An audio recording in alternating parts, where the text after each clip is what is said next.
बड़े भाई का अभिनंदन इस अवसर पर करता हूँ। सभी अब इतना उनको आग्रह करने लगे कि मतलब और खाइए, तो खाका हम रखा लिए अक्कर खींची हुआ कर। अब इतना खा लिए कि घरवैया निकला, अंत में कहा हाथ जोड़ करके कि अब तो मोरा खत्म रह गई, अब तक पेटे में से कुछ देखियो। आह्लादित हूं और मैं आप सभी को सर झुकाकर प्रणाम करता हूं। इस अवसर पर उपस्थित है हमारे यहाँ के शानदार जानदार, केवल अखबार की ही चिंता करने वाले नहीं, समाज की भी चिंता करने वाले। और 4 दिन पहले हमारे हिंदुस्तान पत्रकार में लिखने वाले विजय जी, बड़े भाई विजय जी ने फोन किया, लेकिन आप चिंता करते हैं इस प्रकार से। मनोज जी, अरुण पाठक जी बैठे हुए हैं, सभी मतलब एक सामाजिक संवेदना को लेकर पत्रकारिता करते हैं। इसके लिए मैं इन तीनों बड़े भाई का अभिनंदन इस अवसर पर करता हूं। सभी छायाकार एवं पत्रकार बंधु बांधवगण अन्य कोई होंगे तो मैं उनका भी इस अवसर पर अभिनंदन करता हूं। पार्टी के संगठन के सभी कार्यकर्ता बंधु बांधवगण का भी आज मृदा दिवस के अवसर पर हम स्वागत करते हैं। विस्तार पूर्वक बातें दिव्यांशु जी ने रखा, आत्मा के परियोजना निदेशक महोदय ने भी रखा, और क्यों आज इसको मनाते हैं टेक्निकल बात भी हमारे वीडियो साहब ने रखा कि क्यों मनाते हैं। और बड़ी साधारण सी बात है, जिसको बड़ा थोड़ा वैज्ञानिक है तो वैज्ञानिक के जैसा कह रहे थे, लेकिन बड़ी साधारण बात है कि आप डेली सामान्य रूप से 4 रोटी खाते हैं और कोई बैठा के 25 रोटी खिला देगा तो क्या हाल होगा? बड़ा बुरा हाल होगा। हम तो समझते हैं कि खाते खाते कई बार मौत की भी घटना सुने हैं। हमको याद है जब हम लोग पढ़ते थे तो हम लोगों के साथ नेपाल के एक विद्यार्थी होते थे, श्रीमान पप्पू झा जी, मैं उनको आज याद कर रहा हूं। और हम लोग के एक मित्र के बड़े भाई बैंक में पीओ थे, उनकी शादी दरभंगा लक्ष्मी सागर से बारात को निकल करके लहरिया सराय जाना था। तो हम लोग उत्साहित थे कि शहर में ही है, विद्यार्थी है, पढ़ते हैं, आज रात में खाना नहीं बनाना पड़ेगा, वहीं बारात में हम लोग कस के आज भोजन पानी करेंगे। तैयार थे हम लोग जाने के लिए। अवसर मिला, बारात में गए भी, बड़ा आग्रह विनती के साथ, जो अपने यहाँ मिथिला की परंपरा है, खिलाया भी गया। पप्पू झा साहब खा भी लिए, और खाने के बाद एक सराती में लोग आए है, ओ ये हम देह लगाए कहाँ तखन 3टा मुरा खलिए। अब इतना उनको आग्रह करने लगे कि मतलब और खाइए, तो कहे हो भैया जब इतना आग्रह है तो कुछ खाइए लेते हैं। अब वो लगे खाने, अब खाने लगे तो उनके घर में बड़े बड़े लोग, बड़े अधिकारी थे, बाहर के लोग भी आए हुए थे। तो इतना खाता हुआ आज तक उन लोगों ने आदमी नहीं देखा था। तो उसका फोटो खींचने लगे, तो कहा जे हमर फोटो की खींचे छिए, जे हड्डी गुड्डी एकदम रखल है ओकर फोटो न खींचियो, जे एते खा के हम रखलिए अक्कर खींची हुआ कर। अब इतना खा लिए कि घरवैया निकला, अंत में कहा हाथ जोड़ करके कि अब तो मोरा खत्म रह गई, अब तक पेटे में से कुछ देखियो। और उसमें से भी देखने के लिए तैयार थे। तो हम लोगों ने हाथ पकड़ के और उठाया, तो कहे हो भैया खा तो ले लियो, चलल नहीं जाए छो, गाड़ी मंगब हो। तो कह गए भाई गाड़ी तो है ही नहीं अब यहाँ, पहले तो उतनी गाड़ी, आजकल लोग लाइन लगा के जाते हैं। एगो लड़का का गाड़ी रहता था, लोकल बराती है तो लोग ऐसे ही अपना निकल गया, पहुंच गया। तो कहा ये लड़का वाला गाड़ी है उसी में बैठाइए, नहीं तो कुछ हो जाएगा हमको। और हम लोग उसको बिठा करके, वो गाड़ी मांग करके और बिठा करके हॉस्टल पर लाए। और हॉस्टल जब लाए तो हम लोग का चापाकल थोड़ा सा टाइट था, तो जब ये वो हैंडल मारे, हैंडल जो वापस गया सो सब वापस आ गया, टोटल का टोटल बाहर निकल गया। तो वही बात अभी बता रहे हैं कि आदमी के शरीर में अगर अत्यधिक भोजन, हम तो देसी भाषा में बतैली है, इस तो वैज्ञानिक हतन तो कनी ई परसेंटेज ऊ परसेंटेज, हम देसी भाषा में कह जे अगर आदमी के शरीर ज्यादा खा कर हैरान भ सके छे तो जमीन के शरीर के ला नहीं खराब भ जते।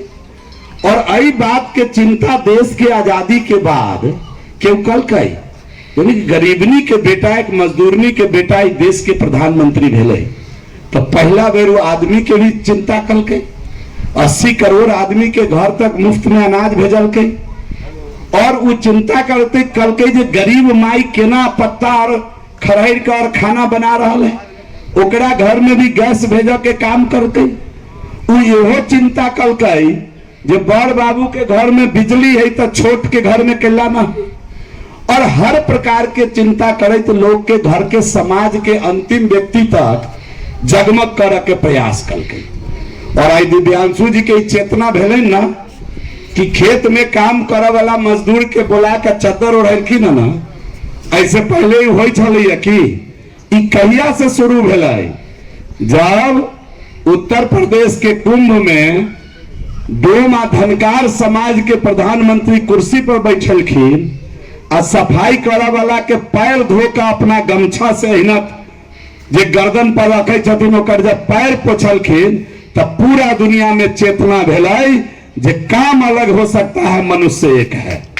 और इस चेतना के साथ आज इस जाले कृषि विज्ञान केंद्र में भी चेतना हुआ कि कुर्सी पर बैठने वाले अधिकारी और खेत में काम करने वाले आदमी दोनों का मानवीय गुण एक है, दोनों की व्यवस्था एक है। हम अपने कर्म में लगे हुए हैं, कोई इस काम को कर रहा है, कोई उस काम को कर रहा है, दोनों मिल करके देश को आगे बढ़ा रहे हैं। और आज उसका परिणाम आप देखे हैं कि उनको बुला करके आज सम्मानित किया गया है। यह चेतना भी जब एक गरीब का बेटा इस देश का प्रधानमंत्री बना तो आम जन तक पहुंचाने का काम किया।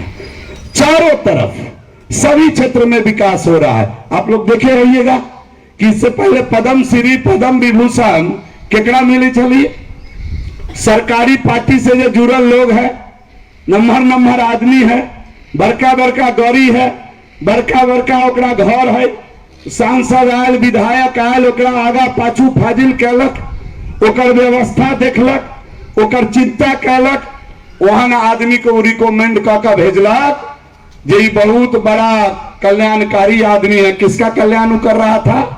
तो कुछ गिने चुने आदमी का कल्याण कर रहा था, पहले यही होता था। और उसका नाम बाबू लोग लिख करके भेजते थे कि इनको पद्म श्री दे दीजिए, इनको पद्म विभूषण दे दीजिए। अब किसको मिल रहा है?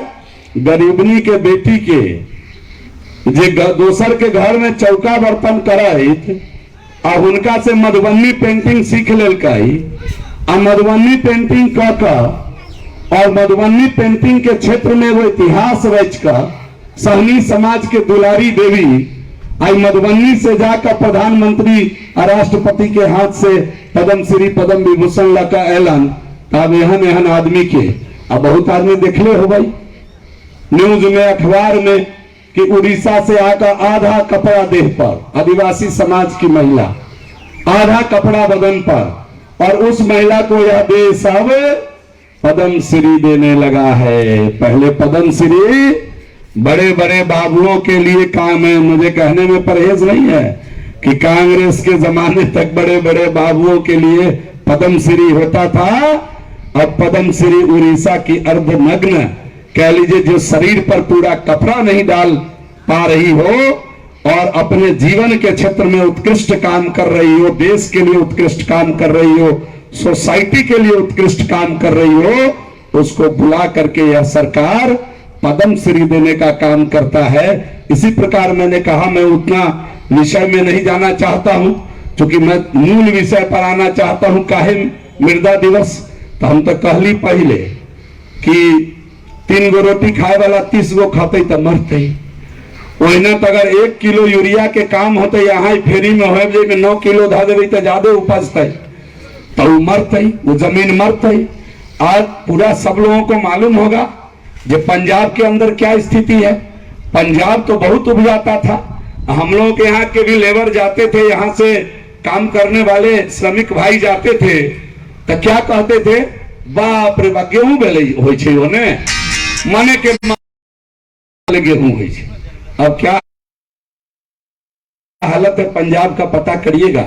पूरे देश में सबसे ज्यादा कैंसर का पेशेंट इस समय पंजाब में, और पंजाब के बाबू लोग पंजाब का गेहूं अब खाना नहीं चाहते, प्रदेश और उत्तर प्रदेश से गेहूं मंगाने के फिराक में रहते हैं कि हम खाद दे के उपजा रहे हैं, हमारी जमीन खराब हो गई है, बाहर का गेहूं मंगा करके वो खाने का प्रयास कर रहे हैं। इसलिए हम आपसे आग्रह करेंगे, ठीक है निदेशक महोदय ने डायरेक्टर परियोजना ने कहा एक बात कि भाई पहले तो बिना खादे पानी का अनाज होता था, और हमको तो याद है हम लोग बचपन में थे तो हमारे अपने सगे चाचा खेती कराते थे और अपने खाने वाले किसी भी फसल में खाद नहीं डालते थे। आलू छोटा जरूर होता था लेकिन वो खाद नहीं डालने देते थे, गोबर का प्रयोग करते थे। तो हमारी तो परिपाटी पहले से रही है प्राकृतिक खेती का। हम लोग गोबर, पहले तो सब लोग जानवर 2-4 पालते थे, गोबर उठाए, माइन होता था उसमें जाके डाल दिए। साग सब्जी का जो बहारन बुहारन होता था, ये काम होता था, उसको माइन में जाके डाले, और जब वो सब मिला गला तो खेत में एक बार जब आलू रोपना है, फसल लगाना है, तो उसको पहले उसी को काट करके खेत में उसको डाल करके फसल, ये सब तो भुला नहीं गेल। यहाँ सब तो बुजुर्ग आदमी बहुते बैठल छी, ये सब काम अहाँ सब कैले छी, हम तो देख रहल छी। तो ओकरा फिर अब देखियो जो पुरनका लोग जे कहलखिन, अब पूरा दुनिया के सरकार कहे छी जे वही विधि के अपनावा, वही विधि के अपनावा तो जिंदगी मिलतो, बीमारी नहीं होतो, कम बीमारी होतो, जिंदगी लंबा होतो, और वही विधि के अपनावा ये पूरा दुनिया कह रहा है। अब भारत होकर विश्व गुरु बने के प्रयास कर रहा है कि हमरा यहाँ अपना यहाँ सिक्किम एगो एहन जगह है जहाँ एको कनमा कोनो खेत में आप खाद उद नहीं पड़े छी, जैविक खेती पूरा सिक्किम के अंदर जैविक खेती। और सरकार, हम लोग बिहार सरकार में भी इसको प्रमोट कर रहे हैं, गंगा के किनारे और जगह कई जिला को स्पेशल ड्राइव में लेकर के कि बिना हम लोग खाद पानी का सब्जी उगाएंगे और जैविक खेती करने पर जोर दे रहे हैं। ये डायरेक्टर साहब बताते होंगे समय समय पर, हम तो पिछली बार आए थे, हम क्या किसान को अगर प्रगतिशील होना है और अपनी आमदनी दुगुनी करनी है तो 2 काम जरूर करिए। एक काम तो आपके यहाँ जाले सौभाग्यशाली है कि यहाँ कृषि विज्ञान केंद्र है और अगल बगल के लोगों को बड़ा सहूलियत से यहाँ आके जानकारी मिल सकती है। तो एक तो कृषि विज्ञान केंद्र थोड़ा आना जाना शुरू करिए, और दूसरा मैं पिछली बार कहा था कि अपने आत्मा को आत्मा से जोड़िए। जो बिहार सरकार की जो काम चल रहा है, आत्मा इतने प्रकार के काम को ला रहा है कृषि कल्याण के क्षेत्र में, उससे अपने को कनेक्ट करिए। ये 2 काम अगर आप कर लीजिएगा तो हम समझते हैं कि आपको कई प्रकार का लाभदायक खेती पता चलेगा। अभी तो हम लोग बात करते हैं शून्य जुताई, जिसको 0 टिलेज कहते हैं। हम तो जब आए होंगे इस कृषि विज्ञान केंद्र में तो हम बराबर कहे होंगे कि 0 टिलेज का इस्तेमाल करिए। अब किसान की आमदनी बढ़ेगी तब जब खर्चा घटेगा। अब 4 गो 5 गो 7 गो जुताई करेंगे खेत का तो बचेगा क्या? आखिर उसका पैसा कहीं ना कहीं लगेगा। चाहे हम अब तो ट्रैक्टर वाले को बुला के पैसा देना पड़ेगा, या खुद ट्रैक्टर है तो डीजल जलाना पड़ेगा। तो इसको बचाने के लिए जब सिस्टम आ गया कि हमको बिना जुताई का फसल मिलेगा और फसल की उपज जुताई वाले फसल से ज्यादा हो रही है, प्रयोग के तौर पर देख लिए, तो हम धन्यवाद देते हैं दिव्यांशु जी और इस केंद्र के सभी लोगों को कि जाले के अंदर हमको बता रहे थे 200 एकड़ में 0 टिलेज की खेती हुई है। पूरा पैसा बचेगा जुताई का, 0 टिलेज, और उपज भी बड़ी है। तो लोगों का मन नहीं मानता है। हम लोग तो किसान रहे हैं, किसान परिवार के लोग हैं, तो खूब जोतली, खूब हेंगाइली, खेत एकदम चमचमाए लागल तो बुझली जे जय जय बना दिलिए खेत के। आब में जो रोपबे खूब होते, एहन बात न। कई बेर खूब बढ़िया देखा वाला आदमी के दिखाए वाला आदमी के भीतरी से 9 गो बीमारी धैले रही से कहियो पूछलिए ओकरा, तो तई दुआरे कहलिए जे खूब जोतली, खूब कोरली और बोली, अब पता चलल जे ओकर उपज भेल वो कोनो काम के लायक नहीं भेल। तो जब वैज्ञानिक सब कही रहा कि 0 टिलेज, हमरा एक आदमी कहलन हो एते पैंट शर्ट कोट शोट लगा के अबै छै खेती के बाद जो करे छै से कहियो खेत में टपलै है। तो हम कहलिए जहाँ चल जाओ बड़का खेत रख ले कृषि विज्ञान केंद्र के अंदर, ओकरा जाकर जे देखबै तब बुझा जे खेत में कखनी कखनी टपै छै या की करै छै, खेत में टपलै कि नहीं टपलै, एकर लेखा जोखा रखा से ज्यादा बढ़िया है जो केना क के ज्यादा उपजबै छै ई सीख लो। आ टेक्नोलॉजी के जब प्रयोग करब, टेक्निक के जब प्रयोग करब, केकरो बुझल रही जे देश में 135 करोड़ आबादी होता है आ 122 करोड़ के हाथ में मोबाइल होते। ऐसे 15, 20, 25 वर्ष पहले स्टेशन पर हम 98 में रही मोबाइल ले ले, तब फोन स्टेशन पर बाइक जाए तो 200 आदमी 50 आदमी देखे जे कौन यंत्र आ गए, केकरा से बतिया रहा है। अब तो घरे घरे लोग तरकारी बनबैत रही, कान में फोन लगेले रही, छोलनी मारत रहा, तरकारी ने बतियात रहा। तो बात गलती कहे तो बताओ, यहाँ का महिला किसान भी आए करता है लोग फोन। तो 135 करोड़ आबादी या 122 करोड़ मोबाइल, तो टेक्नोलॉजी जब बढ़ तो घर घर में मोबाइल पहुंच ले। अब मोबाइल केनो के छूट जाए या निकल गए टोला में मोहल्ला में, तब बेटा कहे बउआ दौड़ तक मोबाइल ले लाता, थकिया तर में छूट गया। माने मोबाइल अब तलब हो गया, मोबाइल अब आदत हो गई। मोबाइल अब जैसे आदमी का कोई खैनी बीड़ी खाने वाला हो और कुछ देर छूट जाता है तो बेचैन होता है, वैसे मोबाइल की अब आदत हो गई, लोग बेचैन हो जाता है, छूट गया मोबाइल, बुझाई हम दुनिया से नहीं कहीं बाहर भ गई। तो इस प्रकार टेक्नोलॉजी आदत में जब घुस जाएगी तो आपको अच्छा लगेगा। हम मोबाइल पर प्रवचन नहीं दे रहे थे, हम बता रहे थे कि वैज्ञानिक जब टेक्नोलॉजी की बात करते हैं तो यहाँ आके केवल भाषण मत सुनिए, उसको समझिए। कभी खेत में भी घूमिए कि आप ये कैसे किए हैं बताइए, और इनको कहिए भारत की सरकार, बिहार की सरकार माननीय प्रधानमंत्री जी के नेतृत्व में, हम लोग बिहार के अंदर माननीय मुख्यमंत्री जी के नेतृत्व में काम कर रहे हैं और सभी प्रकार की सुविधा से अब कृषि विज्ञान केंद्र को लैस कर दिए। पहले तो उपकरण नहीं मिलता था, एपरेटस नहीं था, बीज नहीं मिल पाता था समय पर। अब तो जो टारगेट है, जो लक्ष्य है, उसके हिसाब से हम लोग बीज भी देते हैं। हमारे तो बड़े भाई ने परसों संज्ञान में दिलाया कि डीएपी नहीं मिल रहा। हम तुरंत भारत सरकार में भी बात किए, बिहार सरकार से भी बात किए और 350 टन डीएपी दरभंगा उतर गया।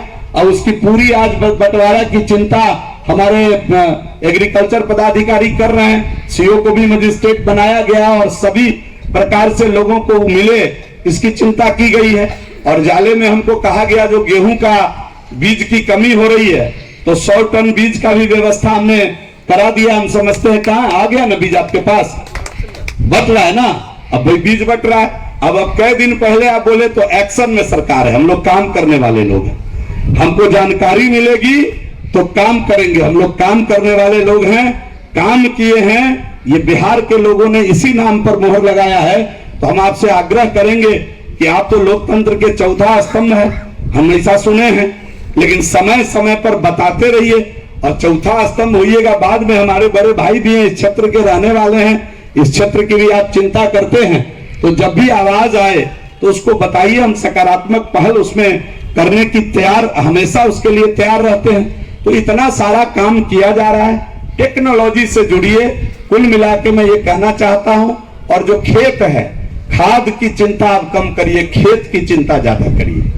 अगर खेत की चिंता करिएगा तो स्वास्थ्य उत्तम हो जाएगा। इन्हीं संदेश के साथ देखिए क्या क्या बीमारी हो रहा है दुनिया में। आके एक चीज बुझल है कि दुनिया में जते आदमी रहे छे, बहुत बड़की बात कही छे, दुनिया में जतेक आदमी रहे छे ओकर 17% आदमी हिंदुस्तान में। माने दुनिया में से 100 आदमी के उठावे तो इनमें 17 आदमी हिंदुस्तानी होते। माने दुनिया का 17% आबादी हमारा हिंदुस्तान का, और जमीन 2%। हम लोग ऐसे भारत माता नहीं बोलते हैं जमीन को, उसके पीछे तर्क है कि जमीन कितना 2%, बापते कै गो 17 गो, जमीन 2%, अब पिए के पानी 4%।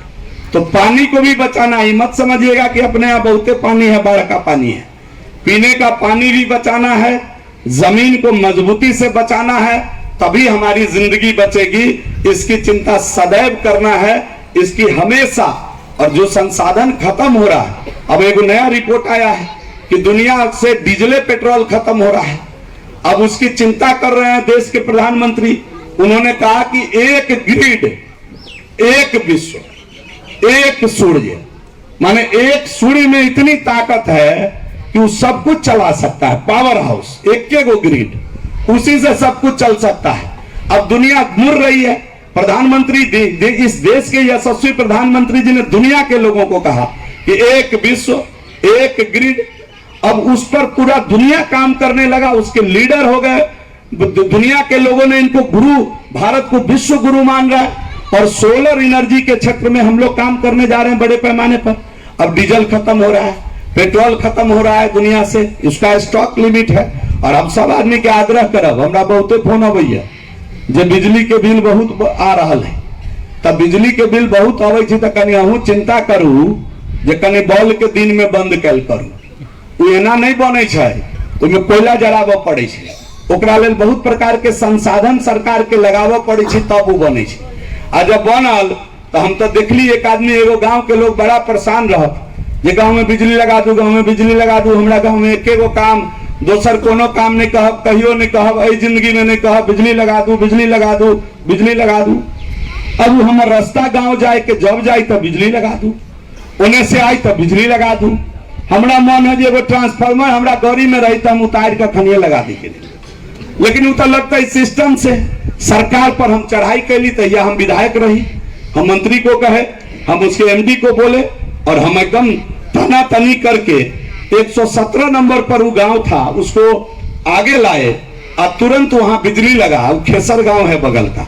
ये अलग बात है जब बिजली लग गया उसी गांव में, सबसे बड़ी बात की ग्रिड बनाया गया, उसको बिजली नहीं था। तो यही बात हमने एमडी को कहा कि जकरा घर में पावर हाउस वो अंधेरे में रहेगा तो कोनो दिन उखाड़ के फेंक देगा। वहां का आदमी सज्जन आदमी सब है, इसलिए छोड़े हुए। तो प्रायोरिटी में हम बिजली वहां लगवाए, लगी। तो ये अलग बात है कि लोकतंत्र में जब एगो काम हो जाता है तो लोग चार गो और काम कहता है, और उसमें से कोनो एगो काम के लिए कहियो मुंह फुला लेता है। तो नेता का काम है मनाते चलिए, समझाते चलिए, बुझाते चलिए, और उसी में कदम बढ़ाते चलिए। तो इस बात से कोई तकलीफ भी हमको नहीं है। लेकिन है क्या कि जब हम जाते हैं आते हैं तो देखते हैं रात में भी बैल के थैर में भी बिजली जलता है। तो भाई इसको बचाइए, ये देश की संपत्ति बर्बाद हो रही है। आपका तो रुपया 2-4 लगेगा, 10 लगेगा, 200 लगेगा, 400 लगेगा, लेकिन आपके फालतू बल्ब जलाने से आप ही के भाई बंधु देश के अंदर, दुनिया के अंदर, इस देश में किसी कोने में अंधेरे में रह जाएंगे। बिजली काटनी पड़ेगी, लोड शेडिंग करना पड़ेगा, तब आप चिल्लाइएगा।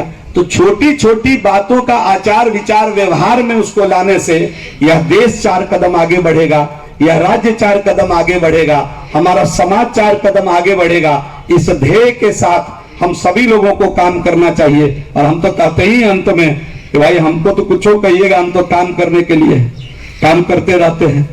हम तो पहले तो विधायक के तो लोग कहता था जे खाली भोजे खाते हैं, तो हम तो गरीब गुरबा सबके यहाँ पहुंच जाते हैं। कोई बुलाया पहुंच गए, दसम दिनिया से बुलाया एक बार, तो धनकार समाज में भी पहुंचल थे, तो कहा जी बहुत भोज खाते हैं। तब भोज से बढ़िया कोनो जगह होता है, पूरा समाज मिल जाता है एक के छत के नीचे, नहीं मिल जाता है। और उतना आदमी को गांव में खोजना हो तो 5 बार जाइएगा तो नहीं मिलेगा। और जो नहीं मिलेगा वो कहेगा विधायक जी आई नींद खुजला, आई लिया। जो नहीं था बेचारा वो नहीं था। तो एक आदमी हमको कहा ऐसे ही जे आई नींद खुजला, आई लिए गाँव में। हम कहलिए अहाँ कहाँ रहिए? हम तो 17 में रहिए, तो कहीं दिल्ली रहिए, चल गए काल्हे अलिए। कहियो कहियो तो जब चलते रहना है, काम करते रहना है, देश कैसे बचे, राज्य कैसे बचे, इसकी चिंता करनी है और सभी लोगों को लेकर के चलना है। यही हमारा संदेश है। और निश्चित रूप से खेत की चिंता करिए, अपने खेत के स्वास्थ्य की भी चिंता करिए। और हम तो काम करने के लिए, हम तो कहते हैं लोगों को कि मेरा यही अंदाज जमाने को जमता है। हर बार मैं कहता हूं कि मेरा यही अंदाज जमाने को जमता है, कि मेरा चिराग जमाने के लिए जलता है। तो कई बार लोग सोचते हैं हम अखनियो बहुत आदमी के मुंह कान देख रहा छे के चुनाव में जीतली है, एकदम बैठल छी चिन्ह रहा छे रे, तो जीतली है तो आप सब के लौका चलो। यह नहीं सोचा जो वोट नहीं दिलक तो ओकरा नाइस दिए, उन्हें हमारा उत्तंग कहलक तो ओकरा थाने में कोनो उली बिरी कर दिए। ये लोकतंत्र इसके लिए नहीं है। लोकतंत्र में जो जीत गया वो सबका है, दल जो है चुनाव के पहले, उसके बाद केवल दिल रखना चाहिए नेता को। सही नेतृत्व के लिए कहा मोदी जी कहते, मोदी जी कहते हैं सबका साथ सबका विकास, सबका प्रयास भी अब करे कि ये कदम आप भी बढ़िए, देश के लिए बढ़ाइए। हम आज उसी का अंश बोले कि आपको भी प्रयास करना पड़ेगा कि देश का बिजली कैसे बचे, देश के अंदर डीजल कैसे बचे, देश के अंदर पेट्रोल कैसे बचे, देश के अंदर पानी कैसे बचे, देश का जमीन कैसे बचे, इसकी चिंता आपको भी करनी पड़ेगी। हम तो कई बार इस सब बात की चर्चा किए हैं, बार बार दिव्यांशु जी बुलाते रहते हैं। इनके आने के बाद तो आप देखिए रहे हैं कि पूरा गुलजार हो गया। और हम तो जब भी आए हमको एक बात बड़ा कुरेदता था, अभी तो थोड़ा मौसम करवट ले रहा है, थोड़ा मौसम ठीक है, फिर भी गर्मी है। और गर्मी में भी कई कार्यक्रम में आए तो जे पन्ना दिलक कृषि विज्ञान केंद्र से कुछ पढ़ला ओकरे हम कहते रहल लोगे रहना, चूंकि ऊपर से एहन वाला पंडाल लागल है जे रौद के रोकैया कम भेजैया फाजिल, तो आई पंडाल में लोग परेशान होता था। तो हम जो है सो कहे कि एगो सेट बनवा देते हैं परमानेंट, कि जब कोई आएगा वहीं बैठेगा, वहीं पर धूप से बचेगा। बराबर कार्यक्रम दिव्यांशु जी के पहले तो एक आध गो कार्यक्रम होता था साल में, तो उतना दिक्कत नहीं था, तो बराबर हो रहा है। इस कार्यक्रम को करते रहना है। आपको बहुत बहुत साधुवाद, बहुत बहुत धन्यवाद। और मनुष्य रूप में जितने भगवान यहाँ आए हुए हैं जाले के, हम सबको हाथ जोड़ के प्रणाम करते हैं। स्त्री रूप में जितनी देवियां हैं, हम सभी देवी को प्रणाम करते हैं और अपनी वाणी को विराम देते हैं। बहुत बहुत धन्यवाद।